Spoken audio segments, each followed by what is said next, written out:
All right, hey everyone. This is the Nova podcast. I am Lawrence Whitney. I'm going to be the host for the podcast, and I have a guest speaker or supporting person for the podcast. Will you introduce yourself? Yep. My name is Andrew Luhan. I'm a student here at Nova. I'm also a part of the Nova podcast group. So, I'm excited to talk about uh, our main topic, Yeah, which our if you main want to, topic is I want to go into the workforce right after an associate's degree in cinema, but where do I start and can I make a living? So I pretty much explored the workforce right after Nova. And so I basically, through my research, I basically broke it down in four basic topics, which is what kind of jobs can you get with an associate's degree in film? The second one is portfolios. The third one is who do you want to work for, such as a major production company or a smaller company. And the fourth one is does it matter where you're located or should you relocate to increase your chances of employment? So the first one, what kind of jobs can you get with an associate's degree in film? So one quote that someone wrote, I forgot, I think it was Clark. Anyways, yeah, so his quote was no matter the career path you select, you want to succeed. If you want to succeed in this field, you should possess ample patience, flexibility, and humility. So what I think that what he means by that quote is he's basically saying if you want to be in the film industry, it's not like a regular job. It's like you got to be flexible, you got to be patient and work your way up to where you need to go. So, out of curiosity, is there any kind of jobs that you thought of getting with your associate's degree or anything? see something that or I was really interested in like the advertising field, like even before kind of molding it to, I guess, my cinematic interests. So, really, I guess that is kind of where I just kind of generally place my understanding of, creative direction. Oh yeah, no, I feel you, Yeah. man. I feel you. Yeah. It's like you don't really know where, you know what I mean, to Mhm. get started because it's just so Yeah. many different options. And basically, through my research, I was able to find that a lot of people who graduate with an associate's degree, the type of positions that they can get are usually like associate positions or like grip positions such as like a broadcast technician, sound engineering technician, equipment technician, or like things like, like assistant editor, assistant director, assistant producer, or like a production assistant, things like that. And so what I realized is the majority of those positions, depending on who you work for, the majority of them require a bachelor's degree Mhm. for major companies. However, like usually the smaller ones are like, bachelor's preferred. Oh yeah. So, have you thought of any like assistant positions or anything like that that you would go for? There's nothing. I mean, more so just like I guess apprenticeship like positions, or even like just regular internship positions. Like I was looking into, like I'm really interested in like the storyboarding aspect of film. So I was looking into certain like internship positions I could fulfill. That might just get me experience. I guess kind of molding my like creative interests around. I guess like a professional who has experience in that realm. Yeah, yeah, no, I completely Mhm. understand. Because it's like, it's just like you just want to get your foot in the door to figure out, well, do I like this position? You know what I Yeah. mean? Like, is it too much work? Is it not enough work? Oh yeah. Yeah. And so It there was really is. also, oh, I'm sorry, what were you gonna say? Oh no, I was just gonna say it really is interesting how it's just like that, like those assistant positions, those assistant grips or assistant those PAs or whatever, assistant director, they can really help you like step up that ladder. And even without that degree, you might not have a bachelor's degree, but with that experience, you can really climb up those rungs and become a professional in that aspect. Exactly. I agree with you on that because it's just like I said, a lot of the people who were like directors now are like, yeah, I started out as a grip and I worked my way up to like a production assistant and I moved up to first AD and then, all different types of roles. So I think it's a good idea for like filmmakers to do that. That way they could, be well-rounded, I guess, on Oh set, yeah. so they can think about that.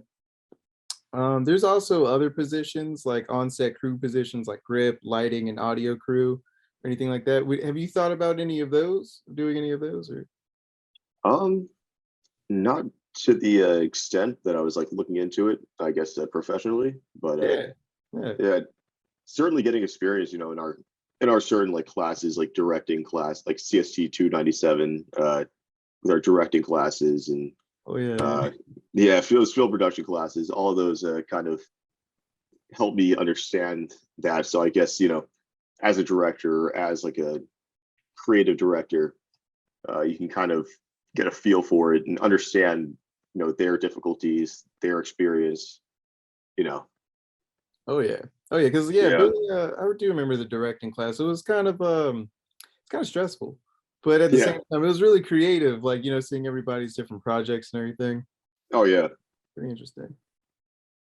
All right, and so some of the job search engines that I found for like film related jobs were Indeed and LinkedIn. They were the main ones that had like full time or part time and intern positions and stuff like with major companies or smaller ones.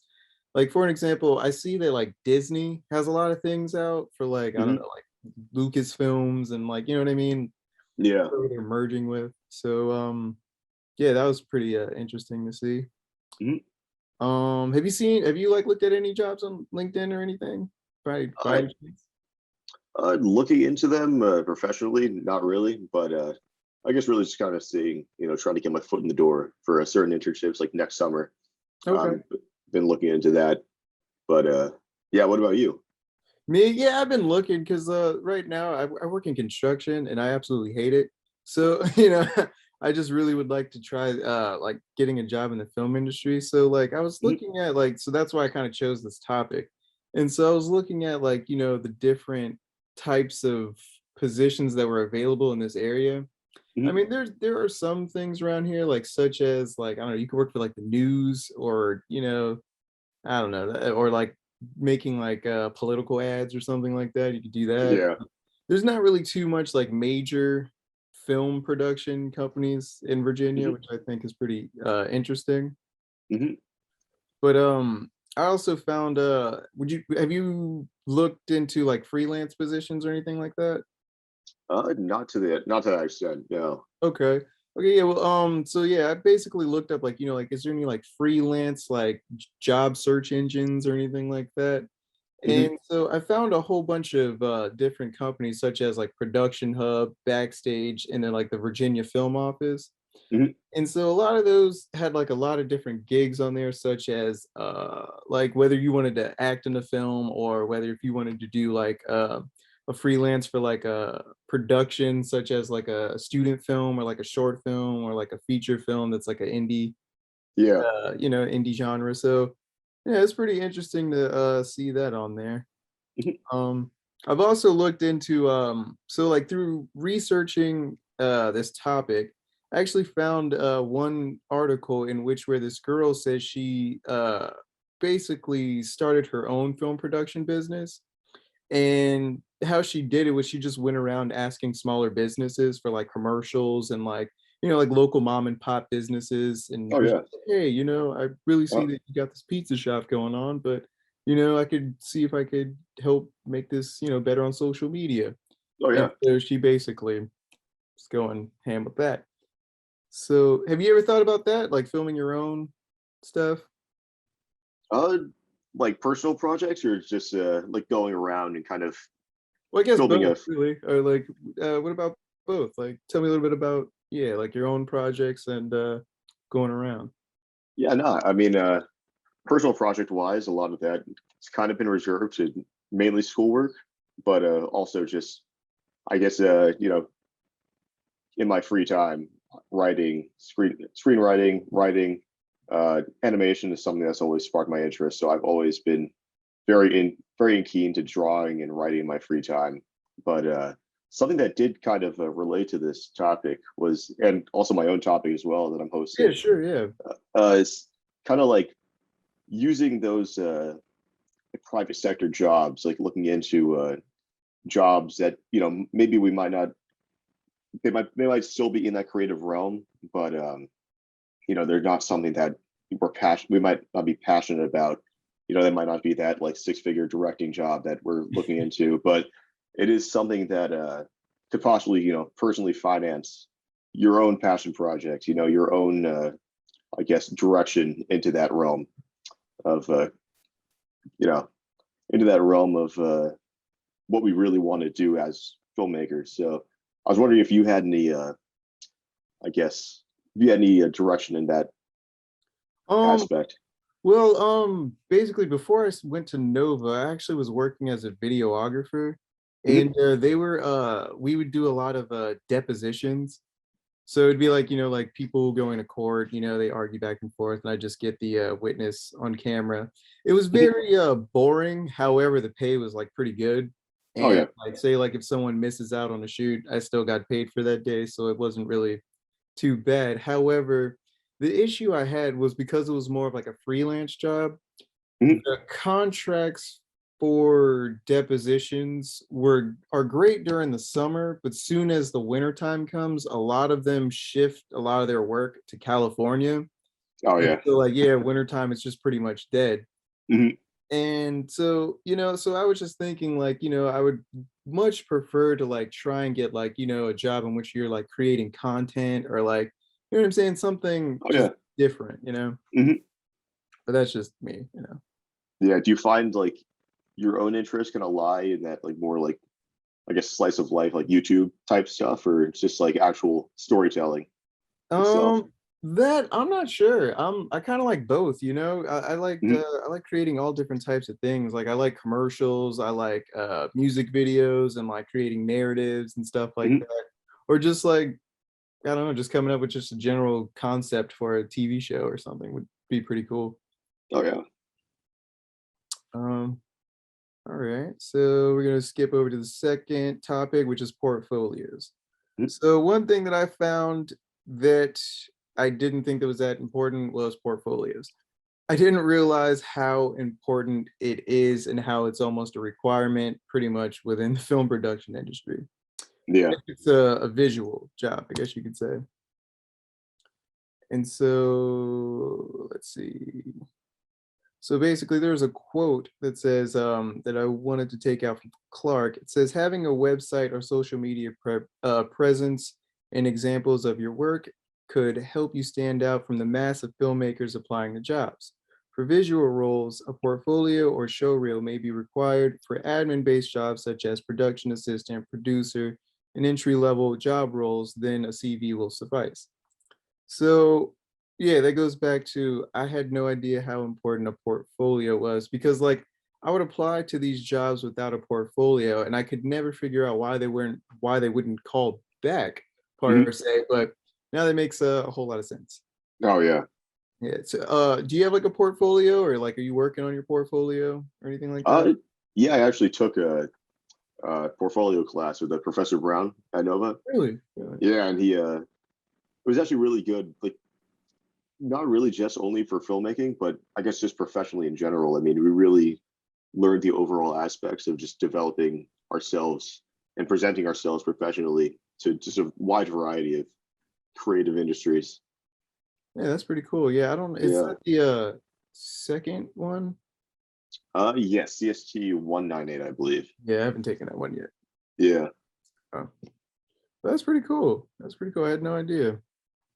Are you learning a lot in that class or Yeah, we actually a lot of it is mainly just like touch and go, just like uploading like our previous work, as in just kind of like taking like our collection of whether it be like short films or screenplays that we wrote in previous classes, and then just kind of compiling all that up and just kind of getting that professional review, whether it's from Professor Brown or Professor Stallings or whoever within the cinema department, and they all just kind of come together and just give us like evaluate it, give us revisions that we might need to do.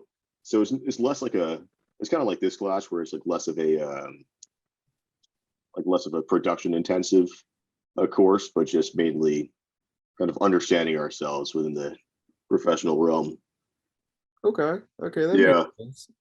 That makes a lot of sense because, like, I've Mhm. noticed a lot of people, they'll have, like, a portfolio, and they'll just montage a whole bunch of footage together, and they'll not necessarily understand what they're doing. So, what I mean by that is, like, so what I found is, within a portfolio, actually, I'll leave that topic later. I'll talk about that in a minute.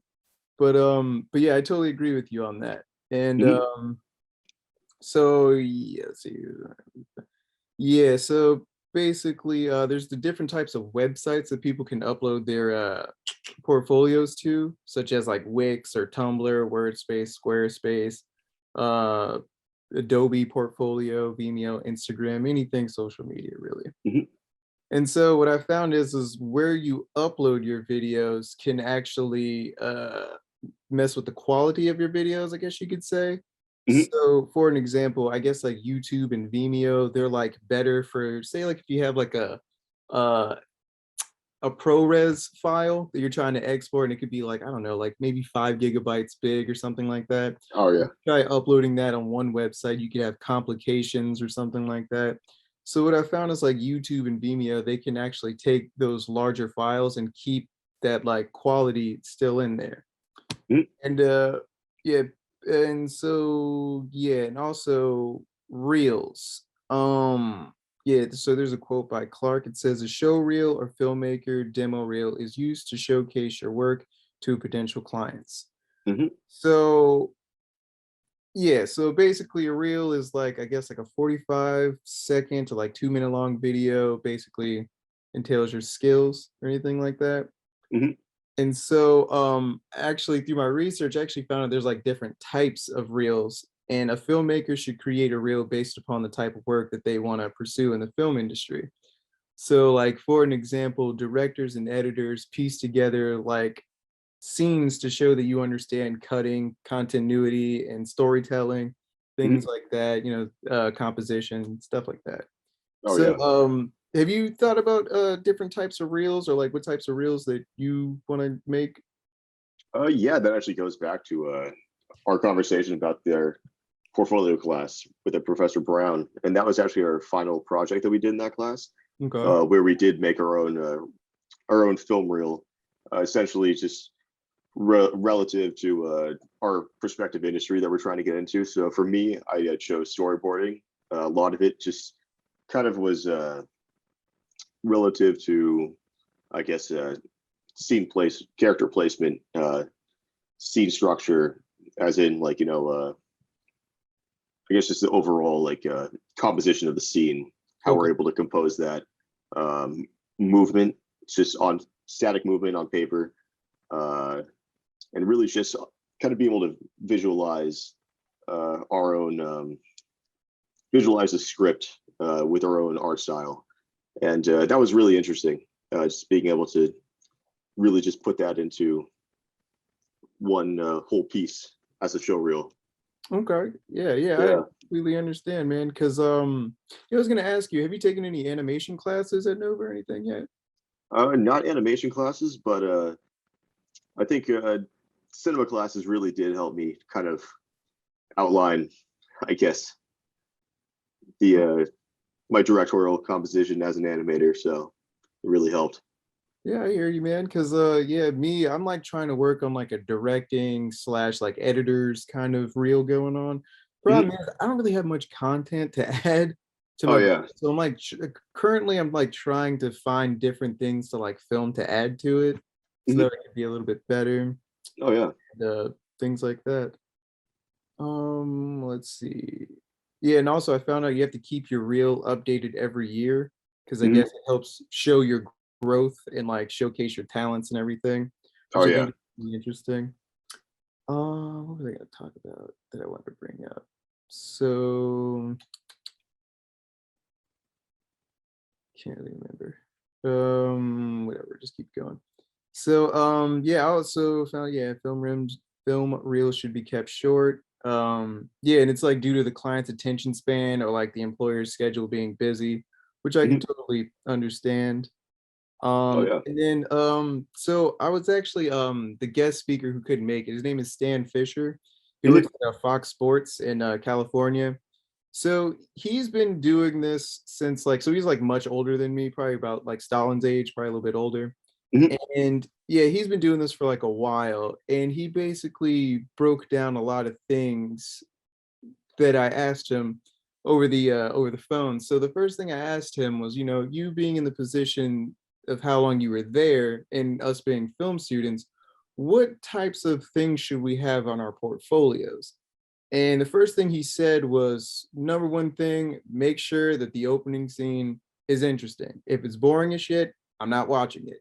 And I Yeah. said, wow, really? And he was like, yeah, you got 5 seconds. If I'm not wowed in 5 seconds, I'm turning off the video and I'm finding someone else.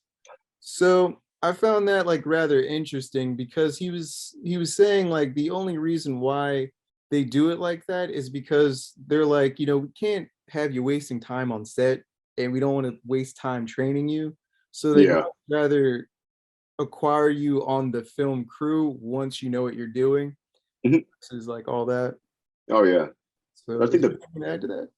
oh no, yeah, I think the most interesting part about developing your show reel is like almost thinking about it as like a movie trailer. Like if you're watching like a movie trailer, you're if that those first like 10 seconds aren't interesting, you're gonna instantly be turned off to it. You're not gonna find it appealing to you. So I think it's really structuring it as if you really just want them to just be immediately hooked, immediately grasp onto that those ideas that you're throwing out there as a creative. I think that's something that is really something to keep in mind. Yeah, man, because like when I talked to him, he was like, he said, yeah, because I mean, if you think about it, if you couldn't wow me within the first 10 seconds of your Mhm. reel, what makes you think that you're gonna wow an audience when Oh you're yeah. working on a yeah, so I was like, wow, that makes a lot of sense. And he was like, yeah, I mean, there's like and he also said, there's a lot of cutthroat directors in there that will, tear your reel to pieces Mhm. if they wanted to. But for the most part, he just said, just keep filming what you can and just make sure whatever you're filming is somewhat interesting. Mhm. And, eventually you'll be able to find employment. Oh yeah. And to Uh, be creating things like directly for your reel, like even if it's just like a 5-second clip of just like the perfect composition of a scene or the perfect I don't know thing of place of acting is something that can really enhance it. And it might not be from like this feature film that you just shot, but it's something that can really make it make it whole and just well rounded in general. yeah, I agree with you because like I noticed like um yeah, in order for me to start adding more stuff to my reel, I was just kind of like, you know what? Forget the whole I'm gonna wait till I have an assignment. I'm just gonna go out here. I'm just gonna find Yeah. and film stuff that I find interesting. And then Mhm. hopefully I can add that in there. And it looks great. And even that can really like show your eye as a filmmaker. It's just like those running gun things that you might just catch off the street or in your house or just Exactly. out and about. It really just shows your eye as a creative. Exactly. All right, and so we're gonna skip over to topic three. So, Mhm. who to work for? A major production company or a smaller production company? So I asked Stan, and I did some research on both of them. So both of them have cons and both of them have pros. So we're gonna start off with the major production company. All right. So there's a quote by this one girl. I think her name was Jan, but her last name is pretty ridiculous to pronounce. So it's like Hayscale. I don't know. But anyway, so the quote was working for larger production companies and for network TV was very exciting. Yet it also felt impersonal and lacked creativity at times. There are also a lot of resources available, such as equipment, financing, and large staff, including many eager production assistants. But there is no opportunity to seize a compelling moment like an unscripted side story that captures an emotional connection, a smile, or a laugh that enables the subject to forget the camera. A real life experience that is not scripted or storyboarded. Sure, those are important and necessary in the process, but big production does not allow the freedom to get the story when the camera is forgotten. And she said usually they get prearranged shots and then they just go home. So Mhm. there's no, oh man, I think that we could do this differently. You know what I mean? They Yeah. just do their job and they go home, they get in 8 hours, they go home. Mhm. All right. And so for larger production companies, they tend to lack the input from people who have less important roles, which I'm kind of like, that kind of sucks. Yeah. But here's the pros about working for them. So you focus on one or two tasks. So you know what I mean? You're not doing a whole bunch of roles at once. So it's like you're not the producer, director, and the cinematographer at the same time. You're Mhm. just that one position and you stick to that one position. Yeah. But the cons of that are you're not necessarily invested in the big picture or the final outcome of the project, Mhm. which can cause you to feel like, this kind of sucks because I'm not really involved. Yeah, it's kind of Uh, disjointed. yeah, were you gonna add to that? Oh no, that was perfect. Okay. Yeah, and so it says another thing she says, so major production companies have a bigger staff. However, there's a red tape between creatives and the client. So almost the client and the video creators never meet each other, which I find absolutely insane. Because I'm Mhm. like, how does anything you know what I mean? Like, how does Yeah. they know? You know what I mean? So Mhm. I found that kind of different. And it also says oftentimes as a producer, you're not meeting directly with the client, but instead with an executive telling you the direction of the piece. Your story is the end product of many people, lots of whom are not the client. So yeah, that was the end of her quote. So to take from working from a larger or a major film production company. So the thing is, it's like, okay, so you got good pay, you got a Mhm. decent schedule, you got one role, so you're not stressed out too bad, and you do your hours and you go home and then you come back, you just do it all over again, which is Yeah. great. But like I said, the cons of that is you feel not important because I guess you're not as involved with the motion picture as much as you wanted to and things like that. So is there anything you want to add to that? Working at a major? I mean, I guess as a component of the major production companies, I mean, I guess as a creative, you're kind of suffering just because you don't feel like you're a part of that final product. But I mean, I guess if you're just using it as like, work experience or uh, even just like as someone who, maybe their dream job is to be part of, the outside of that, I guess, production aspect, maybe it might be an amazing uh, place to be, but and you also get like union wages and union benefits, and also you get Oh yeah, I guess, about that. Yeah, yeah. yeah, you might get better pay, but I mean, I guess if you're really focusing on it as like a filmmaker, someone who really wants to get into that realm, then maybe working for the smaller production companies, which is what's coming up. Is Yeah. So Yeah. so I wanted to talk to you about the major production companies because Stan wanted me to let everyone know this. So he said the first things first. So he started his way working at a smaller production company. He worked for PBS, I believe, over here at the time being, and then he moved over to California. So while he was working because he was just determined to be the best cinematographer that there was at the time, all this Mhm. crazy stuff. He wanted to get to Hollywood. Yeah. So so basically, he got his first break working at WIDA or PBS, and he hated the job because of the stuff that they were filming.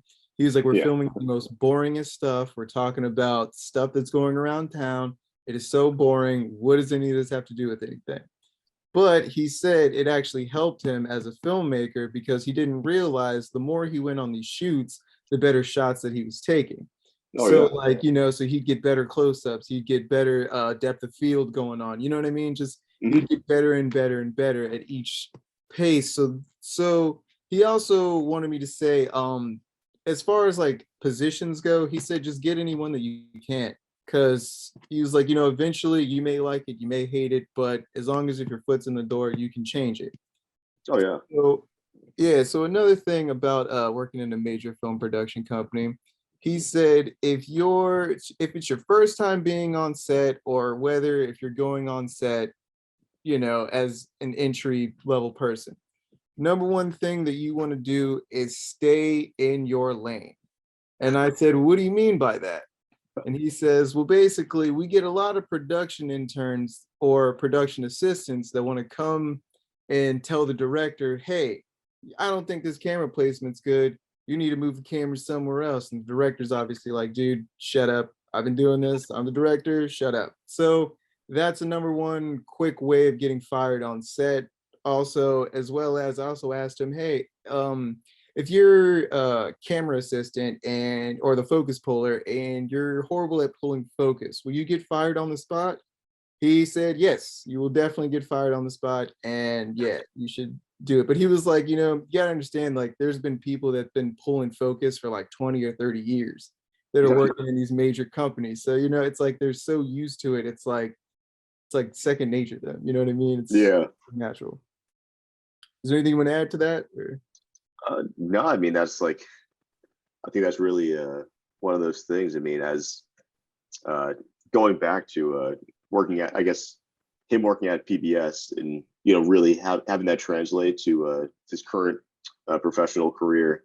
I really think it is interesting how those mundane tasks, maybe those mundane prompts you might get as a filmmaker, filming those random, those boring things. Yeah, I guess it's one of those things that can really show like your vision, your creative vision, and kind of the scale and how that can like translate to maybe bigger projects and bigger ideas, bigger concepts that you might have in the future. And Oh yeah. I guess that might just show like kind of your range and just I guess your trust, I guess, amongst uh how Yeah. people might see Yeah. Because it. yeah, when I was talking to Stan about that, he also, what did he say about that? Um, it had something to do with working at WIDA. Yeah, he said even though it was boring and everything, I can't remember. It was going along the lines of what you were saying, but I kind of forgot my train of thought. Oh yeah, But yeah, we'll move over to smaller production companies. of course. Okay, so working at a smaller production company, you'll have multiple roles. Now, there's a quote by that same lady. She says, as a video producer with a smaller company, you are oftentimes writing, shooting, directing, editing, and working on videos from start to finish. Being able to do everything is hard and demanding at times, but is also extremely beneficial in crafting the final product. And so, by that statement, what I understood was if you work at a smaller film production company like Stan was working at PBS, you're lugging around all this equipment and you got to build the camera, you got to do all this stuff, but it prepares you. So say like, you may be a videographer for PBS, but then say if you go to like, I don't know, Fox Entertainment, and Yeah. like, hey man, we need a guy who can be able to build cameras and do audio. Can you do that? Yeah, I Mhm. can do that. I have the experience of doing that. And I just feel like, working at a smaller production company, it just keeps you more well-rounded, similar to like if you were doing it freelance or like by yourself, just doing it mom and pop Oh business yeah. and stuff. So yeah, is there anything you want to add on to that one? No, I think that was perfectly said. Yeah. All right. All right. Yeah, no, also, yeah, he says stick with the smaller production companies because one, there'll be less say if you mess up on the job, it will Mhm. be less repercussions than if you messed up in a major film production. Oh But yeah. yeah, so because he's like, dude, you don't understand, like you're messing with millions of dollars. So one slight mistake, it can go Yeah. effect. It's always that like easily replaceable type. Yeah. Yeah. Like Yeah. he explained to me some of their budgets, and I was like, oh my goodness. And he's like, yeah, I have no idea what we're gonna do. Oh yeah. So it says film students can gain more experience with different roles, which can also help them find their niche. And that's what he was saying. Stan was saying, like, a lot of filmmakers, they all have their own niche or like the things that they like to do and that they're good at. Mhm. So, like me, I would say I'm probably good at like, I don't know, probably directing, but like I wouldn't say it like, like, oh, I'm good at directing or anything like that. But I would just say Yeah. it just because I like to see the story visually come Mhm. to like from my head come to life. You know what I Oh mean? yeah. So yeah, what about you? Like, what do you think your niche is that you've Uh, so far? I think something that I've kind of cultivated just over the years, Yeah. really has just been kind of like animation.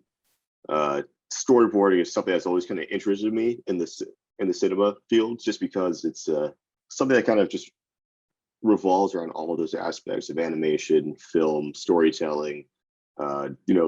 Showing a story visually is something that's a huge component of storyboarding. So really, I mean, that's something I've kind of cultivated over the years. I think that's something that my talents kind of lie in. But Okay. yeah, that's more of where my niche is. But Okay. do do you think that your overall niche, do you think that relies mainly on like your interests, or do you think that relies on heavily on your experiences and where your talents lie within those experiences? Um, I'd say a bit of like all of that, like both of that, because it's like in the beginning when I first started, I would have these projects in my head. Like say like in film production one, I would have these projects in my head, and then Mhm. it would come time to film them. They would not come out anything like what I thought it would in my head. Yeah. And that would just like, oh, just irk my nerve like every Mhm. day because I'd just be like, how do I do this? Like, what am I doing wrong? And so, Yeah. like, I'd like message Professor Stallings, like, hey man, is there a way how I can do this better? Or is there Mhm. what am I doing wrong? And he would give me pointers on everything, but like it was never something that he could just tell me and then I could fix. It would always be something Mhm. like I would have to do it in order to understand it, if that makes Yeah. awesome. Yeah. And that's always kind of one of those things. I mean, I guess where people kind of find their exclusivity in the industry is, like say for example, if you take a directing class and you are so dead set on becoming a director or a cinematographer, and you're just kind of like really want to put all your eggs in this basket, but then maybe you take an acting class, maybe you like audition for a role or something, and then you find out, oh, you're this like god tier actor, you're like the next Leonardo DiCaprio. Yeah. Would you would you still put your eggs all in that like basket of directing and cinematography and whatnot, or would Oh, you become a star actor? no, let me reiterate when I said directing, Hmm. 'cause, like, really, what I think my niche really is editing, because, Hmm. like I said, as long as I've known Stan, he's taught me how to edit. Like, my first software was Sony Vegas Pro. Yeah, I don't know if yeah, dude, oh god, it I was used to use horrible. that. Yeah, dude, I Yeah. hated it after a while. And then he told me about, like, Adobe, and then I started messing around with Adobe, but didn't really know what I was doing Mhm. until I took, like, Film Production 1, and that's when we actually learned how to, like, cut the program and splice stuff together, use effects and Mhm. everything.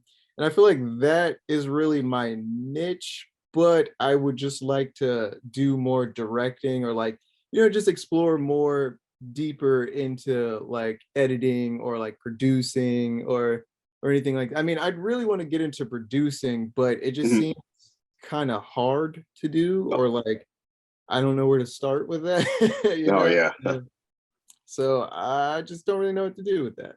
Yeah. Um, all right. So let's see. So we'll skip over to topic 4 if you want. Yep. So, all right. Does it matter where you're located, and should I relocate to increase my options of employment?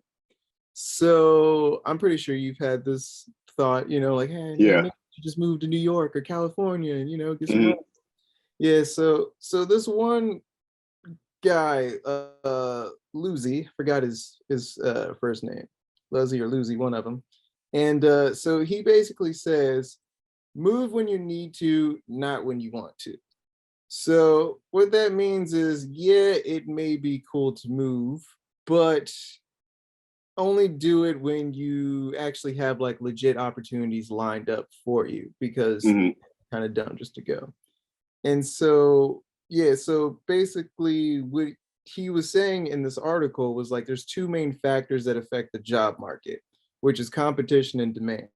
And so you if you move to a larger city, you're going to have more competition, but the demand for it will be much bigger because you got a lot more businesses, a lot more people and stuff like that.